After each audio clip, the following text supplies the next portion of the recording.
آج مسلم معاشرے کے درمیان میں ایک سوال گردش کرتا ہوا آپ کو نظر آئے گا۔ ہر مسلمان آپس میں ایک دوسرے سے سوال کرتے ہوئے نظر آئیں گے، بلکہ اس سے آگے بڑھ کر یہ سوال آپ کو بھی ہوگا، مجھ کو بھی ہوگا۔ ہر ملک میں بسنے والے مسلمان کے اندر یہ سوال ہے کہ اس وقت میں مسلمانوں کو کیا کرنا چاہیے۔ جن حالات سے اس وقت ہم گزر رہے ہیں، ان حالات میں مسلمانوں کی ذمہ داری کیا ہے؟ جو حالات مسلمانوں پر آئے ہوئے ہیں، مسلمانوں کے پاس اس کا حل کیا ہے؟ یہ سوال ہر ایک کی زبان پر ہے،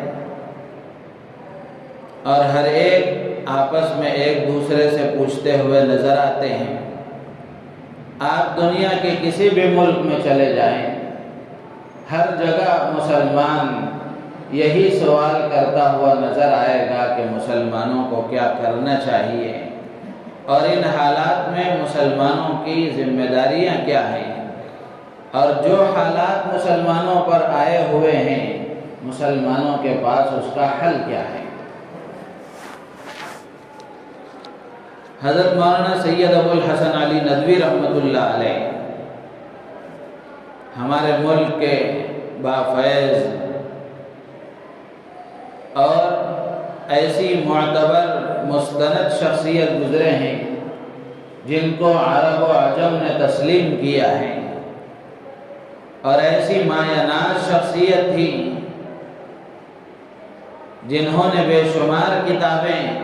عربی زبان میں، اردو زبان میں لکھی، اور ایسے پائے کہ بلند درجے کے عالم تھے کہ حرم مکہ میں، حرم مدینہ میں ائمہ حرم جو جمعے کا خطبہ دیتے ہیں، جمعے کے خطبوں میں ان کی باتوں کو نقل کیا جاتا ہے، ان کی کتابوں کے حوالے دیے جاتے ہیں۔ تو ایسی مستند شخصیت اور ایسی معتبر شخصیت ہمارے ملک کے اکابر میں گزری ہیں۔ حضرت مولانا سید ابو الحسن علی ندوی رحمۃ اللہ علیہ وہ فرماتے تھے کہ مسلمان کا یہ کہنا اور یہ سوچنا کہ مسلمان کو کیا کرنا چاہیے، یہ بہت بڑی بیوقوفی کی بات ہے۔ مسلمان کا یہ کہنا اور یہ سوچنا کہ مسلمان کو کیا کرنا چاہیے، یہ بڑی بیوقوفی کی بات ہے۔ مثال دے کر ایک عالم دین نے سمجھایا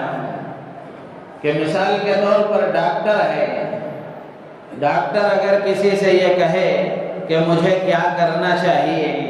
ایک نائی اور حجام ہے، اس کے پاس استرا اور قینچی ہے، وہ ہاتھ میں رکھ کر یہ کہے کہ مجھے کیا کرنا چاہیے، جج ہے، وکیل ہے، وہ یہ کہے کہ مجھے کیا کرنا چاہیے، تو یہ انتہائی بیوقوفی کی بات ہے۔ اس لیے کہ ڈاکٹر کو ڈاکٹر کی سرٹیفکیٹ دے کر اس کو گویا یہ کہا گیا کہ اب آپ علاج و معالجے کے قابل ہو گئے ہیں، بیماریوں کے پہچاننے کی صلاحیت تمہارے اندر پیدا ہو گئی ہے، تو اب تمہارا کام یہ ہے کہ تم ایک دواخانہ کھولو اور لوگوں کی بیماریوں کا علاج کرو۔ ایک نائی اور حجام ہے، اس کے پاس استرا اور قینچی اور ساری چیزیں ہیں، تو اس کی ذمہ داری یہ ہے کہ وہ لوگوں کے بالوں کو صاف کرنے کا کام کرے۔ جج اور وکیل ہیں، اس کو وکالت کی سرٹیفکیٹ دے کر اور جج کی سرٹیفکیٹ دے کر گویا اس کو یہ بتایا گیا کہ اب تم قانون دان بن گئے ہو، قانون کے جاننے والے بن گئے ہو، تو تمہاری ذمہ داری ہے کہ قانون کے مطابق، قانون کی روشنی میں تم فیصلے کرو۔ ایک عالم دین ہے، اس کو مدرسے سے عالمیت کی سند دے کر گویا اس کو یہ کہا گیا اور یہ بتایا گیا کہ اب تم قوم کی خدمت کرنے کے قابل ہو گئے ہو، تو اب اس کی ذمہ داری یہ ہے کہ وہ قوم کے درمیان میں جا کر قوم کی خدمت کرے، علم کی روشنی امت میں پھیلانے کی کوشش کرے۔ تو بالکل اسی طریقے سے مسلمان کو اللہ کے نبی علیہ السلام کے ماننے والے اور آپ کی امت میں پیدا ہونے والے امتی کو ایک مقصد دے کر بھیجا گیا، اس کو ذمہ داری کا احساس پہلے ہی دلایا گیا، اس کو ذمہ داری پہلے ہی سمجھائی گئی کہ اس کو کیوں بھیجا گیا، ایک عظیم مقصد کے تحت اس کو بھیجا گیا، ایک بڑے مقصد کے تحت اس کو بھیجا گیا۔ وہ کیا مقصد تھا؟ خطبے میں جو آیت میں نے پڑھی، اس آیت میں اللہ تبارک و تعالی نے اس مقصد کو بیان فرمایا، کنتم خیر امت اخرجت للناس تأمرون بالمعروف وتنہون عن المنکر، کہ تم بہترین امت ہو۔ اللہ تعالی نے حضور اکرم صلی اللہ تعالی علیہ وسلم کی امت کو خیر امت کا لقب عطا فرمایا، بہترین امت ہو۔ کسی امت کو یہ لقب نہیں ملا، حضور اکرم صلی اللہ علیہ وسلم کی امت کو اللہ تعالیٰ فرماتے ہیں کہ تم خیر امت ہو۔ ذمہ داری کیا ہے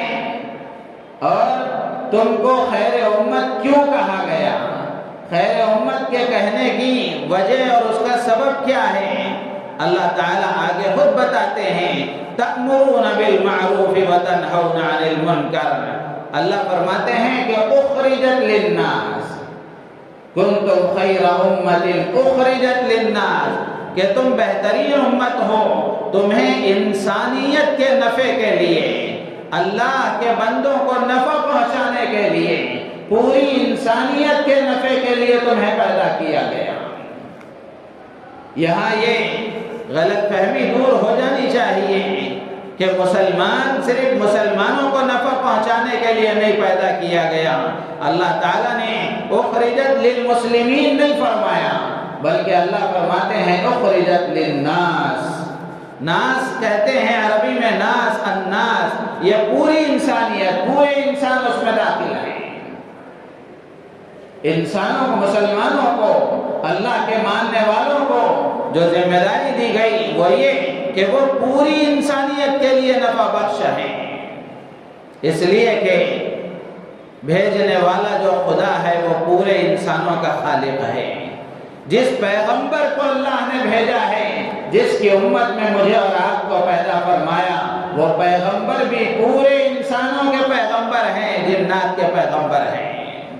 اور جو کتاب اللہ نے ہمیں دی ہے قرآن پاک، یہ قرآن پاک پوری انسانیت کے لیے ہدایت کا ذریعہ ہے، لیکن مسلمانوں نے یہ سمجھ لیا کہ گویا ہم یہ اس دین کے اور اس قرآن کے، شریعت کے ہم ٹھیکیدار ہیں۔ یہ قرآن پوری انسانیت کے لیے، اللہ فرماتے ہیں ہدی للناس، کہ یہ قرآن پوری انسانیت کے لیے ہدایت کا ذریعہ ہے۔ جو بھی اپنے دل و دماغ کو پاک صاف کر کے، خالی کر کے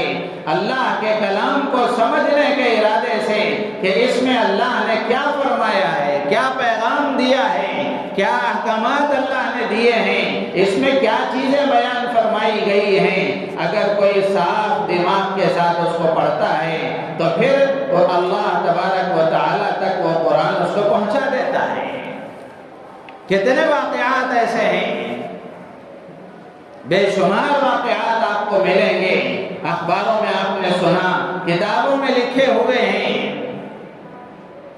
کہ قرآن کے بارے میں، نبی آخر الزمان کے بارے میں، اللہ تعالیٰ کے بارے میں، دین اسلام کے بارے میں، شریعت کے بارے میں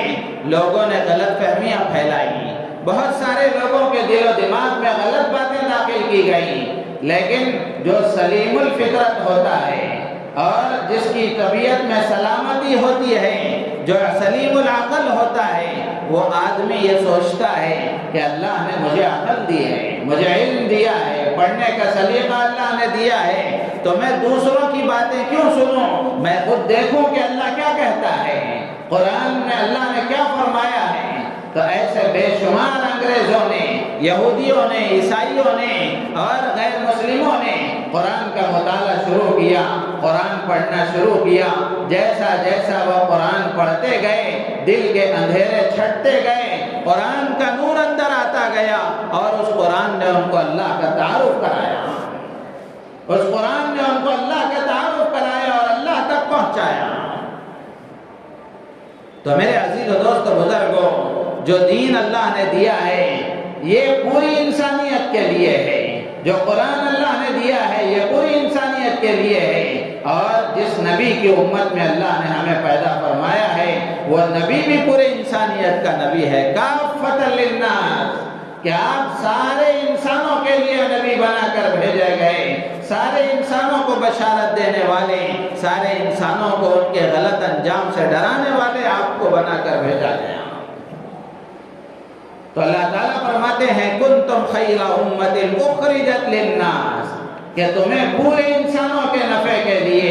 پورے انسانوں کے فائدے کے لیے پیدا کیا گیا۔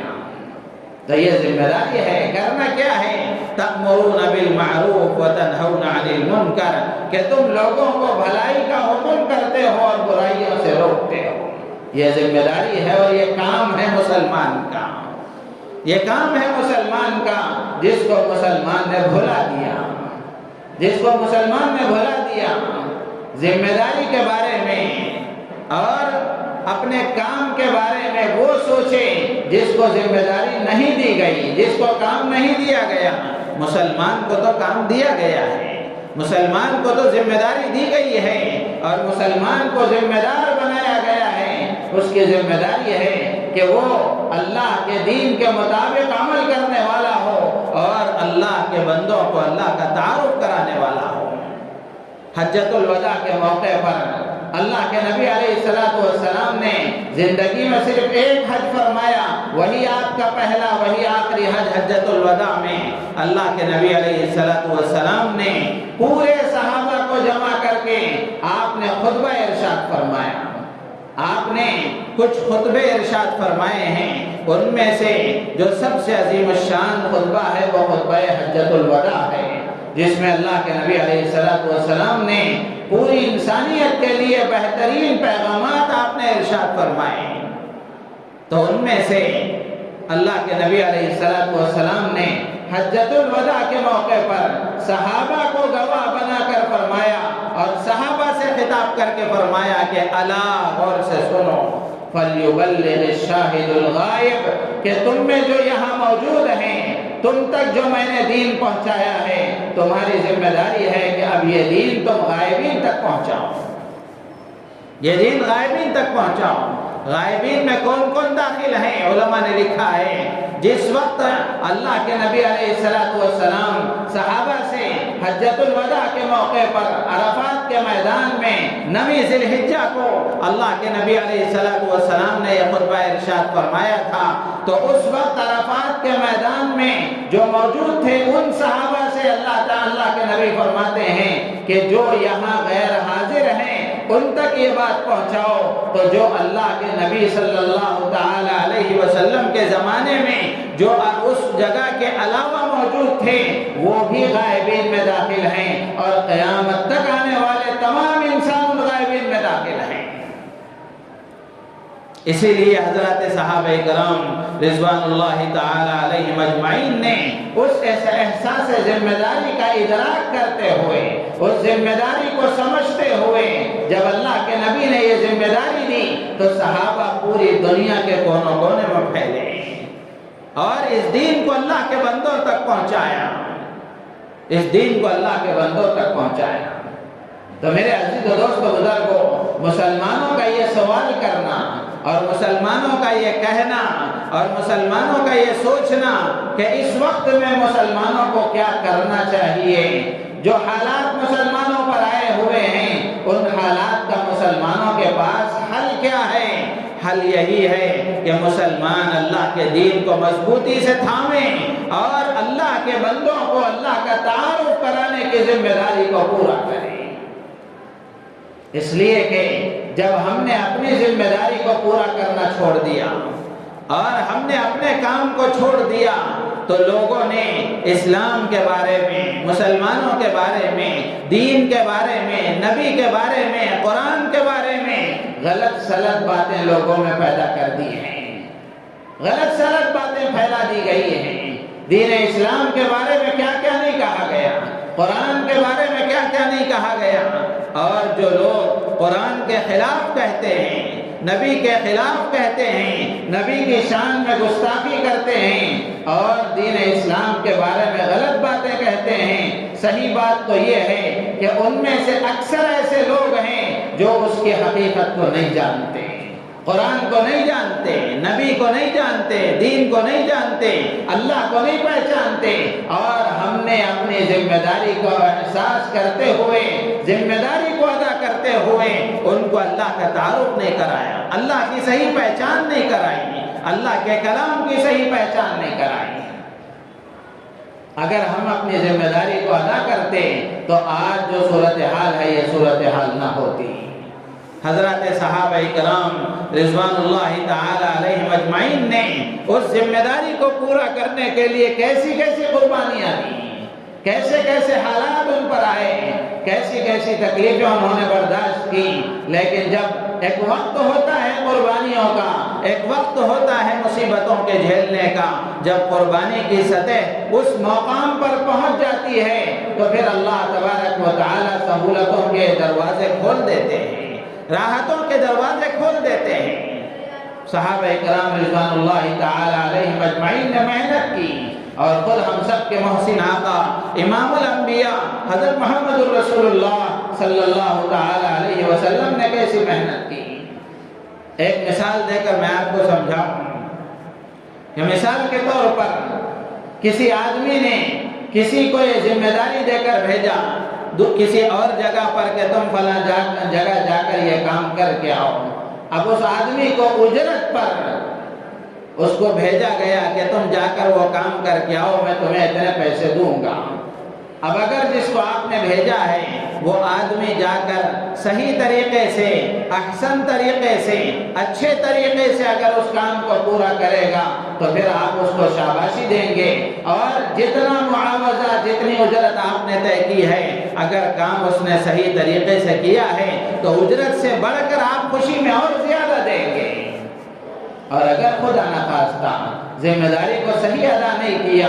کام کو صحیح طریقے سے پورا نہیں کیا تو آپ اس کو اجرت کیا دیں گے، بلکہ آپ سب کے سامنے اس کو بدنام کر دیں گے کہ میں نے اس پر اعتماد کیا تھا، بھروسہ کیا تھا اور ذمہ دار سمجھ کر میں نے اس کو یہ کام دیا تھا، لیکن یہ احساس ذمہ داری کا اہل نہیں تھا،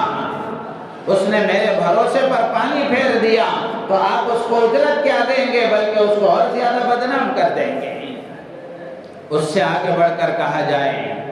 اس سے آگے بڑھ کر کہا جائے تو آدمی جس کو آپ نے ذمہ داری دی ہے، اگر وہ آدمی جا کر اپنا کام صحیح طریقے سے کرے گا اور اچھے طریقے سے اس کام کو انجام دے گا، تو جہاں مثال کے طور پر کسی کو آپ نے اپنا نمائندہ اور ترجمان بنا کر بھیجا، اپنی طرف سے اپنا نمائندہ اور ترجمان بنا کر آپ نے کسی کو بھیجا، اور اس نے جا کر صحیح نمائندگی کی، صحیح ترجمانی کی، اور آپ کی جگہ کو اس نے پر کیا، آپ کے نہ جانے کا احساس لوگوں کو نہیں دلایا، آپ کی غیر حاضری کا احساس لوگوں کو نہیں دلایا، صحیح نمائندگی اس نے کر دی، صحیح ترجمانی اس نے کر دی، تو جہاں اس کا نام روشن ہوگا وہیں آپ کا بھی نام روشن ہوگا کہ اس نے اپنا صحیح نمائندہ بھیجا، صحیح ترجمانی کرنے والے آدمی کو بھیجا، اور کیسے اچھے آدمی کو اس نے بھیجا کہ اس نے تو صحیح ترجمانی کی، بھیجنے والے کا بھی نام روشن ہوگا۔ بالکل اسی طریقے سے میرے عزیز و دوست و بزرگوں، انسانیت کی ہدایت اور انسانیت کی رہبری کے لیے، اس مقصد کے لیے اللہ تبارک و تعالی نے ہم سب کے محسن آقا امام الانبیاء حضرت محمد الرسول اللہ صلی اللہ تعالی علیہ وسلم کو نبی بنا کر بھیجا، آپ کو نبی بنا کر بھیجا۔ آپ کی ذمہ داری تھی کہ آپ انسانوں کو بھلائی کی طرف بلاتے، آپ نے بلایا، آپ نے اپنی ذمہ داری کو پورا کیا، لیکن آپ کی عمر مختصر تھی، آپ دنیا سے رخصت ہو گئے تو آپ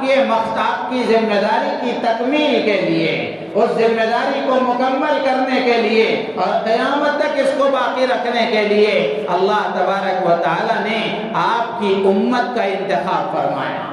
آپ کی امت کا انتخاب فرمایا کہ نبی کی جو ذمہ داری تھی وہ ذمہ داری اللہ کے نبی علیہ السلام کے دنیا سے تشریف لے جانے کے بعد آپ کی امت اس ذمہ داری کو پورا کرے گی۔ رہبری اور ہدایت کا جو کام ہے، رہنمائی کا جو کام ہے، یہ کام اب آپ کی امت پورا کرے گی۔ اگر امت نے، مسلمانوں نے یہ کام صحیح طریقے سے انجام دیا اور صحیح طریقے سے اس کام کو پورا کیا تو قیامت کے دن اللہ تبارک و تعالی ان مسلمانوں کو شاباشی دیں گے۔ جہاں ان مسلمانوں کا نام روشن ہوگا وہیں اللہ تبارک و تعالی اپنے نبی کا نام بھی ہم روشن کرنے والے بنیں گے کہ نبی کی جو ذمہ داری ہم تک منتقل ہوئی تھی ہم اس کو صحیح طریقے سے ادا کرنے والے قرار پائیں گے۔ اور اگر خدا نخواستہ ہم نے اس ذمہ داری کو پورا کرنے میں کوتاہی کی اور اس ذمہ داری کو صحیح طریقے سے ادا نہیں کیا تو جہاں ہم بدنام ہوں گے وہیں اپنے نبی کو بدنام کرنے کا ذریعہ اور سبب ہوں گے۔ آج جتنی اسلام دشمنی ہے اور جتنا اسلام کے بارے میں بدگمانی اور اسلام کے بارے میں جو غلط سلط باتیں پھیلائی گئیں اور لوگوں کو اسلام سے متنفر کیا گیا، اس کا بڑا سبب یہی ہے کہ ہم نے اسلام کی صحیح ترجمانی نہیں کی، ہم نے اسلام کی صحیح نمائندگی نہیں کی۔ جبکہ اللہ کے نبی علیہ السلام نے امت کو ذمہ دار بنایا تھا کہ الا فلیبلغ الشاہد الغائب، کہ جو تم میں سے یہاں حاضر ہیں وہ غیر حاضرین تک یہ بات پہنچا دیں، اور آپ نے یہ ذمہ داری دی بلغوا عنی ولو آیا، کہ ایک بات بھی دین کی، شریعت کی اگر تمہیں معلوم ہے تو اس کو دوسروں تک پہنچانا اور تمہاری ذمہ داری ہے۔ میرے عزیز و دوست بزرگوں، آج المیہ یہ ہے کہ ہم نے اس ذمہ داری کو بھلا دیا، ہم نے اس ذمہ داری کو بھلا دیا۔ ہر آدمی اپنے بارے میں غور کر کے دیکھے اور ہر آدمی اپنے بارے میں سوچ کر کے دیکھے کہ کیا میرے دل و دماغ میں یہ بات ہے کہ اللہ نے اور اللہ کے نبی علیہ السلام نے مجھے ذمہ دار بنایا ہے کہ میں اللہ کے دین کے مطابق زندگی گزاروں اور اللہ کا دین اللہ کے بندوں میں پھیلے، اس کے لیے میں محنت کروں۔ کیا یہ میرے ذہن و دماغ میں ہے؟ ہر آدمی اپنے بارے میں غور کر کے دیکھے۔ آج دنیا ہمارے دل و دماغ میں گھسی ہوئی ہے، ہر آدمی یہ سمجھتا ہے کہ میری ذمہ داری بس اتنی ہے کہ صبح میں اٹھوں تو شام تک کماؤں اور اچھی طریقے سے دنیا حاصل کروں اور شام میں کھا پی کر پھر اطمینان سے سو جاؤں، پھر صبح میں اٹھوں تو پھر یہی کام کرتا۔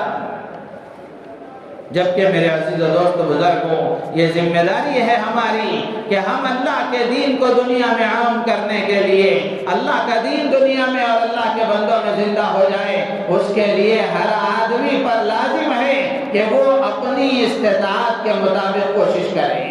اپنی استطاعت کے مطابق محنت کریں۔ وہ جتنا مال لگا سکتا ہے اللہ کا دین دنیا میں عام ہونے کے لیے اتنا مال لگائے، وہ اللہ کا دین دنیا میں عام ہونے کے لیے وہ جتنی جان لگا سکتا ہے جان لگائے، صلاحیتیں لگا سکتا ہے صلاحیتیں لگائے، اوقات لگا سکتا ہے اوقات لگائے۔ یہ ہم میں سے ہر ایک کی ذمہ داری تھی۔ اور اللہ کے نبی علیہ السلام کی زندگی کو ہم دیکھیں، اللہ کے نبی علیہ السلام نے اس ذمہ داری کو پورا کرنے کے لیے کیسی کیسی مشقتیں برداشت کی، دین ہم تک پہنچانے کے لیے اور دین کو ہم تک لانے کے لیے اللہ کے نبی علیہ السلام نے کیسی کیسی قربانیاں دی، کیسے کیسے حالات آپ پر آئے، کیسی کیسی مشکلات آپ کو جھیلنی پڑی۔ حضرت منیب ازدی رضی اللہ تعالیٰ عنہ فرماتے ہیں کہ ایک مرتبہ رسول اللہ صلی اللہ علیہ وسلم دعوت دینے کے لیے لوگوں کے پاس باہر نکلے۔ آپ دعوت دینے کے لیے نکلے تو کچھ لوگ وہ تھے جنہوں نے آپ کے چہرے پر تھوکا، کچھ وہ تھے جو آپ پر مٹی ڈال رہے تھے، کچھ وہ تھے جنہوں نے آپ کو برا بھلا کہا، کچھ وہ تھے جنہوں نے آپ کو گالیاں دی۔ اللہ کے نبی علیہ السلام کے بارے میں حضرت منیب یزدی رضی اللہ تعالیٰ عنہ فرماتے ہیں کہ آدھا دن گزر گیا، اللہ کے نبی علیہ السلام دعوت دے رہے ہیں اور لوگوں کا یہی سلوک ہے، کوئی آپ کو برا بھلا کہہ رہا ہے، کوئی آپ پر مٹی ڈال رہا ہے، کوئی آپ کو گالیاں دے رہا ہے، طرح طرح کی تکلیفیں آپ کو دی جا رہی ہیں۔ تو آدھا دن گزر گیا، تو آدھا دن گزرنے کے بعد ایک بچی پانی کا ایک پیالہ لے کر آئی، حضرت فاطمہ رضی اللہ تعالیٰ عنہ تھی، وہ پانی کا ایک پیالہ لے کر آئی، اور جب وہ پانی کا پیالہ لے کر آئی، اللہ کے نبی علیہ السلام نے اس کو لے کر اپنے دونوں ہاتھوں کو آپ نے دھویا اور چہرے کو آپ نے دھویا اور فرمایا حضرت فاطمہ سے کہ اے فاطمہ، کیا تجھے ڈر ہے کہ تیرے باپ کو اس طرح قتل کر دیا جائے گا؟ پھر اللہ کے نبی علیہ السلام نے، میرے عزیز و دوست بزرگوں، ان حالات کے باوجود بھی آپ نے اپنی ذمہ داری کو پورا کرنے میں کوئی کوتاہی نہیں کی۔ طرح طرح کی تکلیفیں آپ کو دی گئی، طرح طرح کی تکلیفیں آپ کو دی گئی۔ غالباً حضرت عبداللہ ابن مسعود رضی اللہ تعالیٰ عنہ ہیں، وہ فرماتے ہیں کہ حضرت ابن العاص رضی اللہ تعالیٰ عنہ سے انہوں نے پوچھا کہ اللہ کے نبی علیہ السلام کو سب سے زیادہ تکلیف کہاں پہنچائی گئی؟ آپ کو سب سے زیادہ تکلیف کہاں دی گئی؟ تو حضرت ابن العاص رضی اللہ تعالیٰ عنہ فرمانے لگے کہ ایک مرتبہ حتیم کعبہ میں آپ نماز پڑھ رہے تھے، حتیم کعبہ میں آپ نماز پڑھ رہے تھے، تو مکے کا ایک سردار عقبہ ابن ابی معیط وہ آیا اور اس نے ایک کپڑا آپ کے گلے میں ڈال کر آپ کو اس زور سے کھینچا، آپ کے گلے کو گھونٹنے کی اس نے کوشش کی۔ اللہ کے نبی علیہ السلام کو اس وقت سب سے زیادہ تکلیف ہوئی جب اللہ کے نبی علیہ السلام کے ساتھ اس نے یہ سلوک کیا، تو حضرت ابوبکر صدیق رضی اللہ تعالیٰ عنہ دوڑے ہوئے آئے اور آپ نے اس کو کندھے کو پکڑ کر پیچھے کھینچا، اور حضرت ابوبکر رضی اللہ تعالیٰ عنہ نے اس سے فرمایا کہ تم کیا اس آدمی کو قتل کر دو گے جو یہ کہتا ہے کہ میرا رب اللہ ہے، اور اس کے پاس اپنے موقف پر دلائل موجود ہیں، اس کے پاس اپنے موقف پر دلائل موجود ہیں، وہ اپنی بات دلیل کی روشنی میں تمہارے سامنے پیش کرتا ہے۔ میرے عزیز و دوست و بزرگوں، عقبہ ابن ابی معیط مکے کا وہ سردار ہے کہ جب اس طرح طرح کی اس نے تکلیفیں دی، حضور اکرم صلی اللہ تعالی علیہ وسلم کا گھر ابو لہب اور عقبہ ابن معیط کے گھروں کے درمیان میں تھا، تو لکھا ہے کتابوں میں کہ وہ آپ کے گھر کے سامنے گندگی ڈال دیا کرتا تھا اور نجاست ڈال دیا کرتا تھا۔ اللہ کے نبی علیہ السلام اس کو ہٹاتے تھے اور قریش کی جماعت سے خطاب کر کے فرماتے تھے کہ اے قریش کی جماعت، اس طرح پڑوسیوں کے ساتھ برا سلوک نہیں کیا جاتا، پڑوسی کے ساتھ اس طرح برا سلوک نہیں کیا جاتا۔ تو عقبہ ابن معیط نے بہت تکلیفیں دی۔ ایک مرتبہ کا موقع ہے کہ یہی واقعہ کہ مکے کے 7 سردار بیٹھے ہوئے تھے، عقبہ ابن معیط نے آپ کے گلے میں پھندا ڈال کر کھینچا، اللہ کے نبی کو تکلیف ہو رہی تھی، تو یہ 7 کے 7 کھلکھلا کر ہنس رہے تھے۔ اللہ کے نبی علیہ السلام نے اس وقت دعا فرمائی، اللہ کے نبی علیہ السلام نے اللہ کی بارگاہ میں التجا فرمائی کہ اللہ تو ان کی پکڑ فرما۔ تو لکھا ہے کتابوں میں، حضرت عبداللہ ابن مسعود رضی اللہ تعالیٰ عنہ فرماتے ہیں کہ یہ 7 کے 7 بدر کے میدان میں مارے گئے۔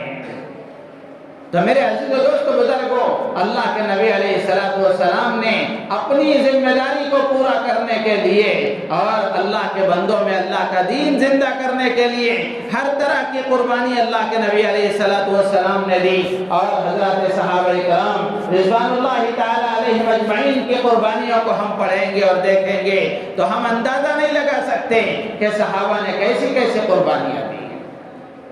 ضرورت اس بات کی ہے کہ آج کا مسلمان بھی اپنی ذمہ داری کو پہچانے اور خیر امت جس بنیاد پر کہا گیا اس ذمہ داری کو پورا کرنے کی کوشش کرے۔ ہر مسلمان یہ سوچے کہ میں اپنے آپ کے سلسلے میں ذمہ دار ہوں، کہ میں اللہ کے دین کے مطابق زندگی گزاروں اور میرا گھر اللہ کا دین کا گہوارہ بنے، میری اولاد اللہ کے دین کے مطابق زندگی گزاریں، میرے خاندان کے افراد اللہ کے دین کے مطابق زندگی گزاریں، کہ میں اپنی فکر کروں، اپنے بیوی بچوں کی فکر کروں، اپنے خاندان والوں کی فکر کروں، اپنے پڑوسیوں کی فکر کروں، اور اللہ کے ہر بندے کی زندگی میں اللہ کا دین زندہ ہو جائے، اس کے لیے میں اپنی مثال بھر کوشش کروں۔ یہ ہر آدمی کی ذمہ داری ہے، یہ ہر آدمی کی ذمہ داری ہے۔ یہ ایسا نہیں ہے کہ آدمی کر لیا تو بھی چلتا، نہیں کر لیا تو بھی چلتا، بلکہ ذمہ داری کا کام ہے، ذمہ داری کا کام ہے۔ حضرت حسن بصری رحمۃ اللہ علیہ فرمایا کرتے تھے کہ اگر تم امر بالمعروف اور نہی عن المنکر نہیں کرو گے،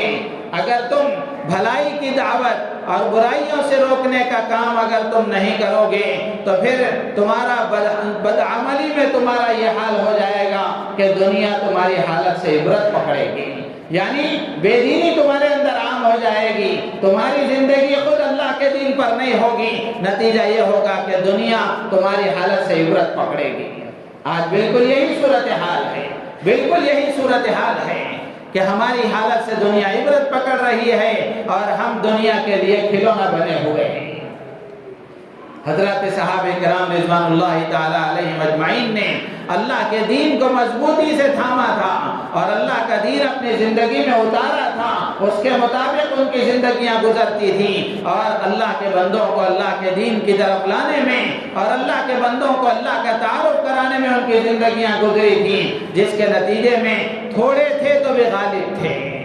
تھوڑے تھے تو بھی غالب تھے۔ تو اس لیے میرے عزیز و دوست بزرگوں، اللہ تبارک و تعالیٰ نے حضرت مولانا الیاس صاحب رحمۃ اللہ علیہ کے حوالے سے اللہ نے ان کو ذریعہ بنا کر اس وقت میں دعوت و تبلیغ کا، جس کو جماعت کہتے ہیں، حالانکہ اس کا کوئی نام نہیں ہے، یہ لوگوں کا رکھا ہوا نام ہے۔ حضرت مولانا الیاس صاحب رحمۃ اللہ علیہ کے ملفوظات میں لکھا ہوا ہے، حضرت مولانا الیاس صاحب رحمۃ اللہ علیہ فرماتے تھے کہ میں نے اپنے کام کا کوئی نام نہیں رکھا ہے، اگر میں اپنی جماعت کا کوئی نام رکھتا تو اس کو تحریک ایمان نام رکھتا، کہ ایمان کو حرکت دینے والی، ایمان کو جلا بخشنے والی، ایمان کو جگانے والی یہ جماعت ہے، اور ایمان کو حرکت دینے والا یہ کام ہے۔ تو جس کو ہم جماعت کا کام کہتے ہیں، اللہ نے حضرت مولانا الیاس صاحب رحمۃ اللہ علیہ کے ذریعے سے ایک آسان اور سادہ شکل میں قرآن و حدیث کی روشنی میں اس سے ملتا جلتا اللہ نے یہ کام ہمیں دیا ہے۔ تو ہماری ذمہ داری یہ ہے کہ ہم اس کام کے ساتھ اپنے آپ کو جوڑیں اور اپنے آپ کو اللہ کے دین کے مطابق زندگی گزارنے میں اور اللہ کے بندوں میں دنیا میں